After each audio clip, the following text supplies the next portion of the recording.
एउटा ग्रामर पढ्दा plus 3वटा grammar हो। सही सुन्नुभयो। आज चाहिँ च्याप्टर 7मा रहेको ग्रामर VST प्लस आनको बारेमा पढ्दाखेरि चाहिँ तपाईँलाई प्लस त्यसमा चाहिँ जी आन आयो। त्यस्तै अर्को भनेको मोत र अर्को भनेको जी मोत हेयोको बारेमा चाहिँ एकैचोटि भिडियो ल्याइदिएको छु है।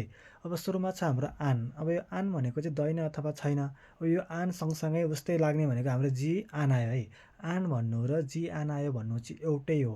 अब यो चाहिँ कस्तो वाक्यमा लाग्छ भन्दाखेरि चाहिँ कुनै पनि कुराहरू आफूले गर्न सकिन्छ तर आफूले त्यो कुरा चाहिँ गरिँदैन भने त्यस्तो वाक्यहरूमा नकारात्मक कुराहरू आउँछ भने जहिले पनि हामीले के लगाउन सकिन्छ, आन अथवा जी आन आयो लगाउन सकिन्छ है। यो चाहिँ क्वालिटी भर्बमा पनि लगाउन सकिन्छ, त्यस्तै एक्सन भर्बमा पनि लगाउन सकिन्छ। थाहा पाउनुपर्ने कुरा, एक्सन भर्ब क्वालिटी भर्ब दुवै वाक्यमा लगाउन सकियो। त्यस्तै कुनै पनि काम आफूले गर्न सक्छ तर उसले त्यो गर्न चाहँदैन भने त्यस्तो वाक्यहरूमा चाहिँ लगाउन सकिन्छ।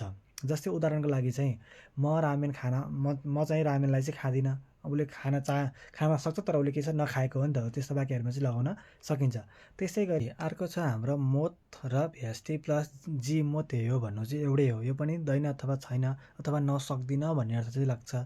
यो पनि कस्तो वाक्यमा लाग्छ भन्दाखेरि चाहिँ कुनै पनि काम आफूले चाहन्छ तर त्यो मान्छे त्यो कामलाई चाहिँ गर्न सक्दैन भने त्यस्तो वाक्यमा लगाउन सकिन्छ है।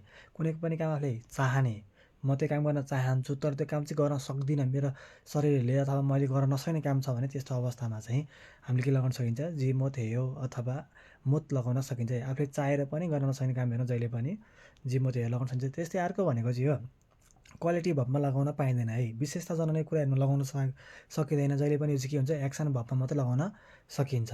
जस्तै उदाहरणको लागि चाहिँ म चाहिँ रामेन चाहिँ खान सक्दिनँ। अब मलाई खान इच्छा छ तर उसले खान सक्दैन भने त्यस्तो वाक्यहरूमा पनि लगाउन सकिन्छ। यो प्रायः त्यस्तै वाक्यहरूमा लगाउन सकिने भएकोले अलिकति बुझ्नुपर्छ है। आन, त्यस्तै मोत, त्यस्तै जी आन आएर जी मोत हेयोलाई चाहिँ अलिकति मजाले बुझ्नु होला। तपाईँलाई म नोट चाहिँ त्यहीँ स्क्रिनमा राख्दै हुन्छु, त्यो पनि हेर्नु होला।